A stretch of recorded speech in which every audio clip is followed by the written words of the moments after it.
Okay, so clearly this is weird. I've never done this before. Lots of firsts in my life this month. I'll turn the light on. More lights, hold on.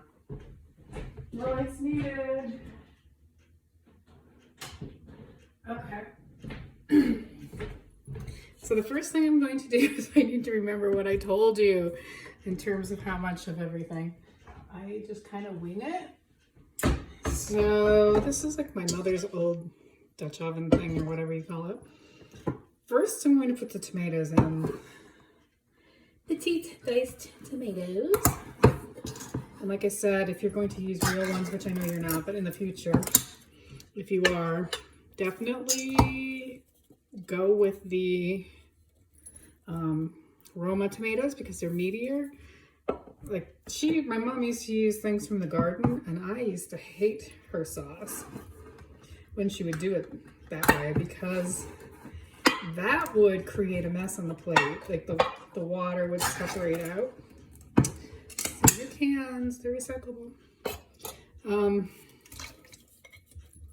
Oh yeah, so this is 2 cans. This is the 3rd. I mean, honestly, we make a ton. And then this is how lazy I am. We will eat this for the rest of the week, basically. So I also am using what you call mince in Australia, which we call ground beef. You call it corn, we call it maize. Remember that commercial?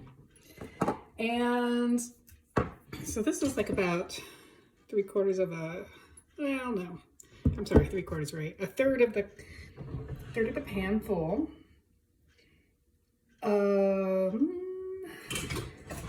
I just start dumping stuff in there. FYI, full disclosure. It's simple. I mean, it's basically just dumping cans in. But like I said, if you use the fresh tomatoes, it will make a mess if you don't use the aromas. So the oil seems to like harden. Oh my God, my boobs look huge. Sorry. Don't show this to anybody.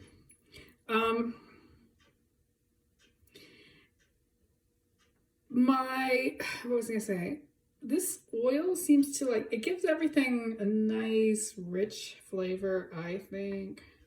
You can use 1/3 of a cup or a whole cup. I think it kind of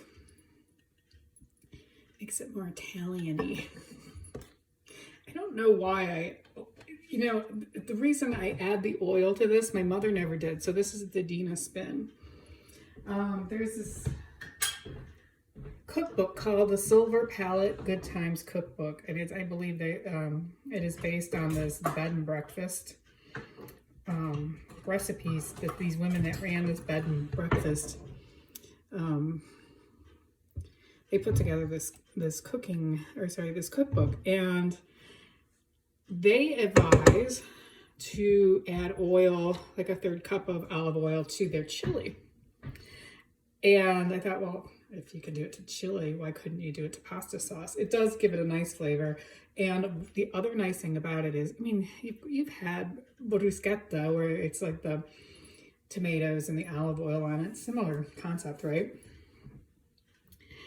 At any rate, the good news is I tried that with my pasta sauce as well as my chili.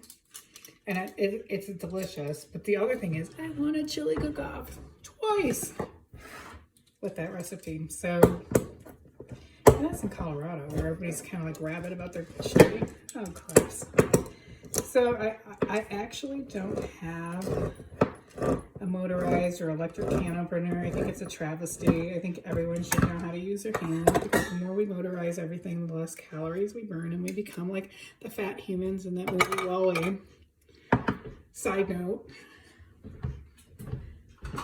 So this is the tomato paste. It's just like the small can. It's US 6 ounces. I don't know if that is in the metric system, which here's a funny story about the metric system. That little thing right there, that was my mother. She always used to do that. It's funny how you pick up these things from your parents. And I was never allowed to cook as a kid. That was her domain. She didn't want me cooking. But I would watch her, and I picked this up just by sitting on, there was like a little step that led to a landing from her kitchen, and I would sit there after school at night and watch her and talk. And that's how I learned to cook and do this. The 3 tabs, 1, 2, 3, 4, 5, actually 5 tabs. So I don't even know what I was talking about. Oh, the Silver Palette, a Good Times cookbook. So excellent cookbook, highly recommend. So what did I tell you in terms of, I told you things that were like light on the seasoning, because I figured your family probably has more of an English palate, but like this is how I do it. This is how I cook. Okay, first of all, stir in the tomato paste with the olive oil and the diced tomatoes. And you can see already, it's like, see, it's so much thicker, right? It looks very meaty, hearty. And this is like a really good recipe if you just want to do it for springtime, like as a light primavera sauce. No, it's not really primavera sauce, but that's more with like the green. But if you just want like a light tomato sauce for springtime with like lots of fresh herbs from your garden. I use a lot of fresh basil, fresh oregano, and fresh chives from my garden, and just this tomato stuff. 1, 2, 3, 4, 5. Knocking at the door. Also, I'm a psychopath in that I clean up everything as I go. Can't stand mess, FYI. Where are my measuring spoons? I was going to tell you the story about the metric system and how I never learned it. But in a second, I think I'm just going to go with a teaspoon of garlic. Now this is, you can use as much as you want. I'm not a huge, like the older I get, I have a harder time digesting it. So I'm just going to use a teaspoon. So that's just to taste too. Like all of these herbs are really just to taste. You can even, I'm not putting pepperoncini in this because I don't have any. And I'm also not putting onion in this because onion upsets my stomach as well. Now, guaranteed Peter is going to get home, and what he will do is when he browns the meat, also notice how I'm not measuring it, just dumping it in. Now, I tend to dump a ton of this kind of seasoning in. See, check, see, can you see? I mean, I went crazy.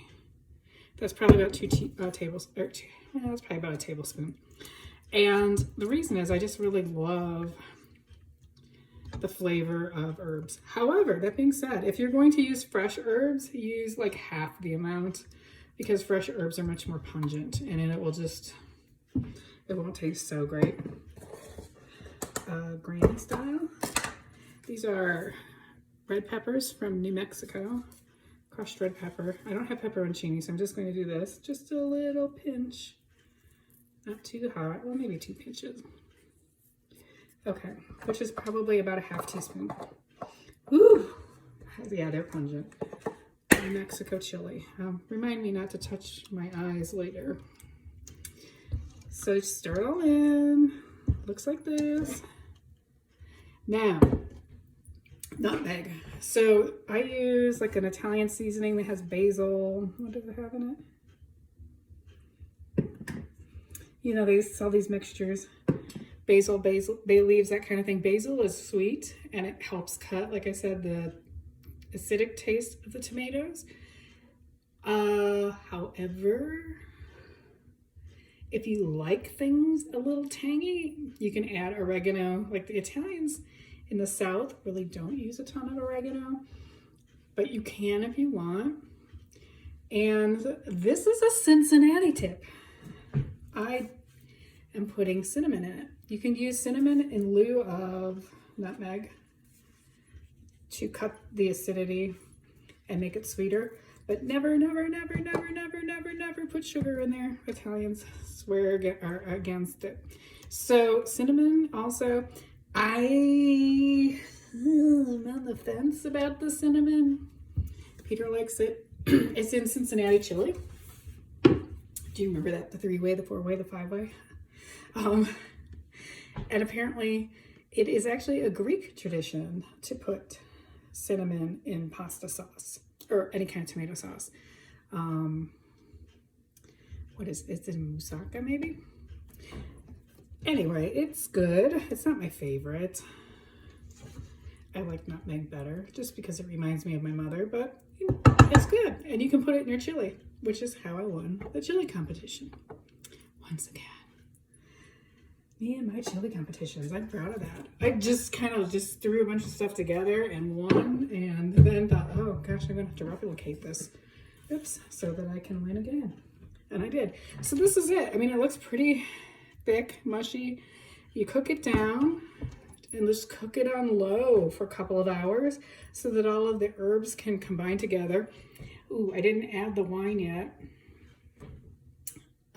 I'm gonna hold down and add, well, I'll add that actually maybe 30 minutes or so, 15 minutes before serving, because I mean the alcohol cooks off, but yeah, it's kind of nice to have that big, heavy, winey taste. Anyway, I'm gonna send this to you now.